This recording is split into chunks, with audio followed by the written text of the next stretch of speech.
मेंढर में पीएचई अस्थायी कर्मचारियों की हड़ताल, सरकार के खिलाफ प्रदर्शन। जम्मू कश्मीर में जारी पीएचई जल शक्ति विभाग अस्थायी कर्मचारियों की हड़ताल का असर आज मेंढर में भी देखने को मिला। अपनी विभिन्न मांगों को लेकर सैकड़ों अस्थायी कर्मचारियों ने कार्यालय में बैठक कर जोरदार प्रदर्शन किया और सरकार के खिलाफ नारेबाजी की।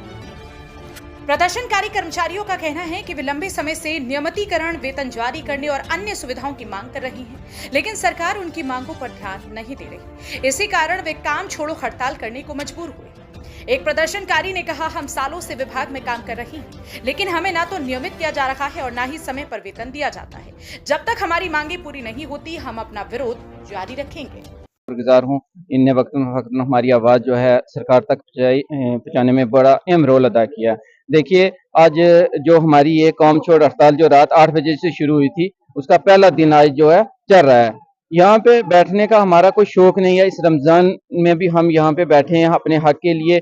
जैसे कि हमें बड़ी तवक्को और उम्मीद थी जो ये नई सरकार बनी थी कि ये हमारे रेगुलराइज पॉलिसी जो है हमें देगी, और इनने हमारे साथ वादा भी किया था इलेक्शन से पहले, और इनके मैनिफेस्टो में भी था कि हम जब भी सरकार में आएंगे पहली कैबिनेट में सबसे पहले टेलीविजनों का इश्यू लेके आएंगे। तो कैबिनेट में भी इनने नहीं लिया, फिर हमें अमेठी के बजट सेशन में लेंगे। जब इनका बजट सेशन शुरू हुआ तो इनने फिर वही काम किया जो हम पिछले 20 सालों से सुनने में आ रहे हैं और देखते रहे हैं।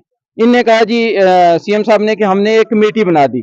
सर, 2010 में एक कमेटी बनाई, 2012 में एक कमेटी बनी, 2014 में बनी, 16 में बनी, 18 में बनी, और आज 2025 में भी इनने कमेटी बना के ये कह दिया कि हम 6 महीने में ये कमेटी रिपोर्ट देगी और 6 महीने के बाद हम इनके बारे में सोचेंगे। हम उनका वेलकम करते हैं। अगर उन्होंने कमेटी बनाई तो उनके साथ में जो लेह लद्दाख एक यूटी है उसमें एम्प्लॉइज को अगर मिनिमम वेजेस मिल सकता है तो यहाँ पे इनको देने में क्या परेशानी है। हमारी सीधी सरकार से एक ही बात है, ये सरकार जो ये स्ट्राइक कंटिन्यू अब चलेगी, जब तक हमें पॉलिसी नहीं मिलेगी ये स्ट्राइक ऑफ नहीं होगी। सरकार अगर हमें हमारे साथ इंसाफ करना चाहती है, हमारे साथ बैठ के बात करना चाहती है, तो हमें एक ही मुद्दा है सरकार के सामने, अगर आपके पास बजट में इस बार पैसा नहीं है या कोई परेशानी है, अगर ये बोलते हैं जी हमारे पास बजट ही नहीं सेंटर दे रही है, आपके गाड़ियों के लिए, आपके और फंडों के लिए आपके पास पैसे हैं, लेकिन सिर्फ टेलीविजनों के लिए आपके पास पैसे नहीं है, तो हमें मिनिमम वेजेस दे दें और हम इनकी कमेटी का वेलकम करेंगे और 6 महीने और इंतजार करेंगे। अगर हमें मिनिमम वेजेस ये नहीं देते तो ये स्ट्राइक कंटिन्यू रहेगी। जब तक हमें पॉलिसी नहीं मिलेगी तब तक हम ये स्ट्राइक नहीं छोड़ेंगे। कि जो बहुत दूर दूर से चल के हमारे पास पहुंचते हैं, हमारी आवाज को ऊपर तक पहुंचाते हैं। देखो, ये सरकार ने हमारे साथ जो धोखा किया है, पहले इन्होंने इलेक्शन में हमारे साथ वादा किया कि पहली कैबिनेट में आपको परमानेंट किया जाएगा, और जब असेंबली चली तो बजट पास किया तो बिल्कुल टेलीविजन का जिक्र नहीं किया।